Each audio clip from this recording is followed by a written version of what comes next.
नमस्कार दोस्तों, मैं आज सीटेट दिसंबर 2021 के एग्जाम में पूछे गए पेपर फर्स्ट के बाल विकास और शिक्षण शास्त्र के 15 प्रश्नों का सीरीज शुरू करने जा रहा हूं। सीटेट एग्जाम की किसी एक डेट के पहली 15 प्रश्न को फर्स्ट पार्ट में अपलोड करेंगे और उसी डेट के अगले 15 प्रश्न को सेकेंड पार्ट में अपलोड करेंगे। आइए उससे पहले क्वेश्चन शुरू करेंगे, उससे पहले देख लेते हैं किस डेट का है। ये प्रश्न जो है आपको, जैसा कि आप देख सकते हैं, 31 दिसंबर 2021 में पूछा गया प्रश्न है बाल विकास का। ये प्रश्न देख सकते हैं, ये जो है हम उसके ऑफिशियल सीटेट के ऑफिशियल वेबसाइट से डाउनलोड किए हैं, जो कि बहुत छोटा छोटा अक्षर में लिखा हुआ है। इसके कारण जो है हमको इसी का सेम क्वेश्चन जो है बड़ा अक्षर में बनाए हैं। तो चलिए उस PDF पे चलते हैं। तो फर्स्ट क्वेश्चन ये रहा, बच्चों के विकास के संबंध में निम्नलिखित में से कौन सा कथन सही है। ऑप्शन ए, विकास के क्षेत्र सुस्पष्ट है और उनका एक दूसरे से कोई संबंध नहीं है। नहीं, ये तो गलत है। ऑप्शन बी, बाल विकास से संबंधित विभिन्न सिद्धांत बच्चों के विकास के विषय में एक मत है। ये भी उतना सटीक नहीं लग रहा है। चलिए अगला ऑप्शन पढ़ते हैं। ऑप्शन सी, बच्चों का विकास उनके सामाजिक संदर्भ से प्रभावित होता है। बिल्कुल सही है, ऑप्शन सी जो है यही आंसर होगा। बच्चों का विकास जो है उनके सामाजिक संदर्भ से प्रभावित होता है। डेवलपमेंट को का जो मेन डोमेन 3 होता है, फिजिकल डोमेन, कॉग्निटिव डोमेन और एक होता है सोशियो इमोशनल डोमेन। ये जो है सोशियो इमोशनल डेवलपमेंट दिया है और ऑप्शन सी में यही ऑप्शन आंसर होगा। तो चलिए अगले प्रश्न पे चलते हैं। प्रश्न संख्या 2, निम्नलिखित में से कौन सा तीसरी कक्षा के विद्यार्थियों के स्तर के अनुकूल सूक्ष्म गति कौशल का उदाहरण है। देखिए, मोटर स्किल जो है होता है 2 पार्ट का होता है। फाइन मोटर स्किल होता है एक, और दूसरा होता है gross motor skill. Fine motor skill में जैसे छोटे मसल्स का, जिस काम को करने में छोटे मसल्स का यूज होता है उसको फाइन मोटर स्किल कहते हैं, हिंदी में सूक्ष्म गति कौशल। और जिस काम को करने में बड़े मसल्स का यूज होता है उसको ग्रोस मोटर स्किल कहते हैं। तो इसका ऑप्शन देख लेते हैं। इसका ऑप्शन है ए, दोस्तों के साथ दौड़ना। ऑप्शन बी है, एक धागे में मोती पिरोना। तो बी नंबर ऑप्शन ही होगा, क्योंकि इसमें जो है छोटे मसल्स का यूज होता है। तो ऑप्शन बी इसका आंसर हो गया। अब चलते हैं अगले क्वेश्चन पे। क्वेश्चन नंबर 3, निम्नलिखित में से कौन सी प्रवृत्ति या गुण पूर्णतः आनुवंशिक है। ऑप्शन देखते हैं। आँखों का रंग, ऑप्शन बी बुद्धि, ऑप्शन सी नैतिक विकास, ऑप्शन डी सामाजिक कौशल। इसका आंसर ऑप्शन हो जाएगा ए, आँखों का रंग जो होता है जेनेटिक से आता है। चलिए चलते हैं अगले क्वेश्चन नंबर 4 पे। विद्यालय बच्चों को नए व्यवहार और नियम सिखाते हैं और उनसे इसी अनुरूप क्रिया की अपेक्षा करते हैं। विद्यालय समाजीकरण की देश संस्था के रूप में कार्य कर रहा है। विद्यालय जो है समाजीकरण के द्वितीय संस्था के रूप में काम करता है। फर्स्ट सोशलाइजेशन होता है, घर से शुरू होता है। प्राइमरी एजेंसी जो है घर हो जाता है। सेकेंडरी एजेंसी जो है सोशलाइजेशन का स्कूल हो जाता है, जबकि मेन एजेंसी सोशलाइजेशन का स्कूल ही है। तो इसका 4 नंबर क्वेश्चन का आंसर हो जाएगा ऑप्शन नंबर सी। चलिए अगले क्वेश्चन पे चलते हैं। क्वेश्चन नंबर 5 पे, लॉरेंस कोलबर्ग के अनुसार नैतिक विकास से कौन से स्तर पर बच्चा अच्छा लड़का अच्छी लड़की अभिविन्यास प्रदर्शित करता है। इसका ऑप्शन देख लेते हैं। ऑप्शन ए है पूर्व पारंपरिक स्तर, ऑप्शन बी है पारंपरिक स्तर, ऑप्शन सी है परतंत्र नैतिक स्तर, ऑप्शन डी है सहयोगी रूपी नैतिकता स्तर। तो इसका जो आंसर हो जाएगा आंसर ऑप्शन बी, पारंपरिक स्तर, कन्वेंशनल लेवल। चलिए चलते हैं अगले क्वेश्चन पे। क्वेश्चन नंबर 6, सीता का साइकिल चलाने के पूर्व अनुभव के आधार पर स्कूटर चलाने के तरीकों में बदलाव करना क्या कहलाएगा। ऑप्शन ए, बहुत अच्छा इंपॉर्टेंट क्वेश्चन है। ऑप्शन ए समावेशन, ऑप्शन बी संतुलन या साम्य धारण, ऑप्शन सी समायोजन, ऑप्शन डी असंतुलन या साम्य धारण। तो इसका आंसर हो जाएगा, पहले इसको डिस्कस कर लेते हैं इस क्वेश्चन को। देखिए, जब कोई किसी स्कीमा को सुधार करते हैं या नया स्कीमा बनाते हैं तो वो जो है मतलब एकोमेंडेशन कहलाता है, समायोजन कहलाता है। जब किसी स्कीमा में नया चीज़ को जोड़ते हैं तब वो जो है समावेशन कहलाता है, मतलब इंग्लिश में इसको एसिमिलेशन कहते हैं। यहाँ पे जो है स्कीमा को जो है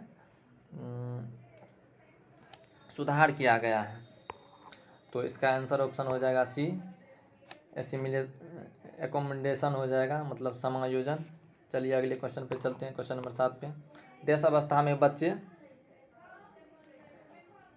अवस्था में बच्चे लाक्षणिक कार्य करना प्रारंभ कर देते हैं और उनमें भाषा कौशल तेजी से विकसित होता है। आंसर ऑप्शन नंबर ए अमूर्त संक्रियात्मक, ऑप्शन बी मूर्त संक्रियात्मक, ऑप्शन सी पूर्व संक्रियात्मक, ऑप्शन डी संवेदीगामक या पेशियन। तो इसका आंसर ऑप्शन हो जाएगा पूर्व संक्रियात्मक, प्री ऑपरेशनल। तो ऑप्शन सी इसका आंसर हो जाएगा। चलिए अगला क्वेश्चन पे चलते हैं, क्वेश्चन नंबर 8 पे। देश में एक अध्यापिका और 2-4 विद्यार्थियों एक सहयोगी गुट बनाते हैं और एक एक करके लेखांश पर संवाद को आगे बढ़ाते हैं। तो ऑप्शन नंबर यहाँ पे है अन्योन शिक्षण,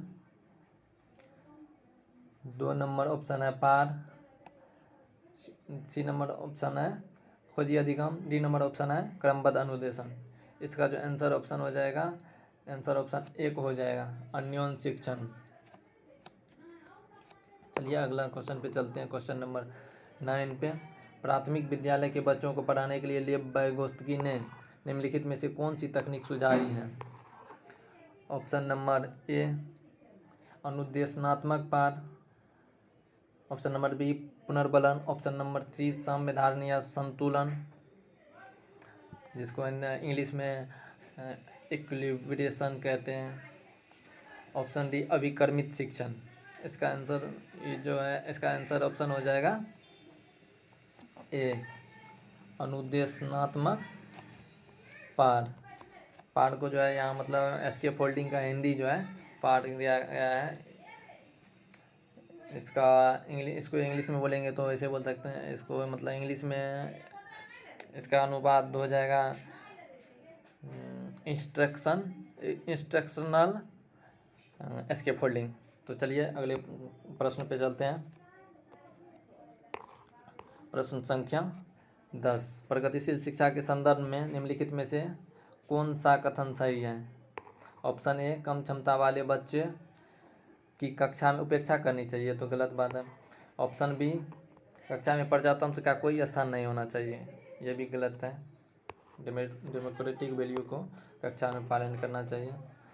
ऑप्शन सी विद्यालय को समस्या समाधान हेतु प्रोत्साहित करना चाहिए, ऑप्शन सी ये बिल्कुल सही ऑप्शन होगा। क्वेश्चन नंबर 11 पर चलते हैं। हावर्ड गार्डनर के अनुसार किसी अन्य व्यक्ति के मनोदशा, स्वभाव और प्रवृत्ति को समझकर प्रतिक्रिया देने की योग्यता को किस नाम से जाना जाता है? ऑप्शन ए भाषात्मक बुद्धि, ऑप्शन बी शारीरिक गत्यात्मक बुद्धि, ऑप्शन सी अंतर व्यक्तिक बुद्धि, ऑप्शन डी अंतः व्यक्तिक बुद्धि। इसका जो है ऑप्शन आंसर हो जाएगा अंतर व्यक्तिक बुद्धि, इंटरपर्सनल इंटेलिजेंस। तो चलिए अगला क्वेश्चन पे चलते हैं, क्वेश्चन नंबर 12। लड़की की तरह न रहो, तुम लड़के हो, पिता के द्वारा पुत्र को कहा गया यह वाक्य क्या दर्शाता है? जेंडर पहचान, ऑप्शन बी जेंडर रूढ़िवादिता, ऑप्शन सी जेंडर अस्थिरता, ऑप्शन डी जेंडर समानता। तो इसका आंसर ऑप्शन हो जाएगा बी जेंडर रूढ़िवादिता, ये जो है जेंडर स्टेरियोटाइप है। अब चलते हैं क्वेश्चन नंबर 13 पे। निम्नलिखित में से कौन सा कथन सतत और व्यापक मूल्यांकन के संदर्भ में सही नहीं है? इसमें एक बात ध्यान देने वाला बात है, जो दिया गया है सही नहीं है, नहीं लगा हुआ है, तो इसको ध्यान से देखेंगे। चलिए आगे ऑप्शन पढ़ते हैं। यह शिक्षकों के लिए शिक्षार्थियों का निरंतर परीक्षण करने का आसान तरीका है, ये ऑप्शन तो सही लग रहा है। बाकी का भी ऑप्शन पढ़ते हैं। अध्यापन अधिगम प्रक्रिया नवीनतम प्रक्रिया है, ऑप्शन सी यह विद्यार्थियों में अध्ययन के प्रति रुचि पैदा करता है। ऑप्शन ये लग रहा है ऑप्शन डी पारंपरिक पेपर कलम परीक्षण विद्यार्थियों की सभी विशेषताओं और क्षमताओं का आकलन नहीं कर पाते हैं। ये भी मतलब जो है सही बात है सतत एवं व्यापक मूल्यांकन के बारे में, लेकिन इनमें से जो है ये जो ऑप्शन ए हो जाएगा ये जो है नहीं है, मतलब सतत और व्यापक मूल्यांकन के संदर्भ में ये सही नहीं है। तो इसका आंसर ऑप्शन हो जाएगा ए। तो चलिए 14 चलते हैं क्वेश्चन नंबर 14 पे। कथन ए दिया हुआ एक अध्यापक को कक्षा की सामाजिक, सांस्कृतिक, धार्मिक और भाषाई विविधता को समझना चाहिए। अब तर्क दिया हुआ है कक्षा में विद्यार्थियों एक समरूप समूह गठित करते हैं। आइए आंसर ऑप्शन चुनते हैं। ऑप्शन ए दिया हुआ ए और आर दोनों सही है और आर सही व्याख्या करता है ए की। नहीं, ये तो गलत है। ऑप्शन बी ए और आर दोनों सही है लेकिन आर सही व्याख्या नहीं करता है ए की। ये भी सही नहीं होगा। ये सही है लेकिन आर गलत है। बिल्कुल सही, यही ऑप्शन आंसर होगा। ऑप्शन नंबर सी इसका आंसर हो जाएगा। वैसे बाद में भी इस टाइप के बहुत सारा क्वेश्चन को डिस्कशन करेंगे, बहुत सारे क्वेश्चन का डिस्कशन करेंगे इस टाइप के क्वेश्चन का। तो चलिए 15वां क्वेश्चन पे चलते हैं जो कि लास्ट क्वेश्चन है। विद्यार्थियों को एक इंद्रधनुष के रंगों का क्रम सिखाने के लिए प्रियंका वैनियापिनाला रंगों के क्रम को स्मरण करने हेतु इस्तेमाल की गई यह योजना कहलाती है। ऑप्शन ए साधन लक्ष्य विश्लेषण, ऑप्शन बी स्मरण उपकारी, ऑप्शन सी वितरित अभ्यास, ऑप्शन डी लक्ष्य निर्देशित योजना। तो ये जो है वैनियापिना रंगों का स्मरण करने के लिए इस्तेमाल किया गया है, तो ये जो है स्मरणों उपकारी हो जाएगा। इसका आंसर बी हो जाएगा। तो आज के लिए बस इतना ही।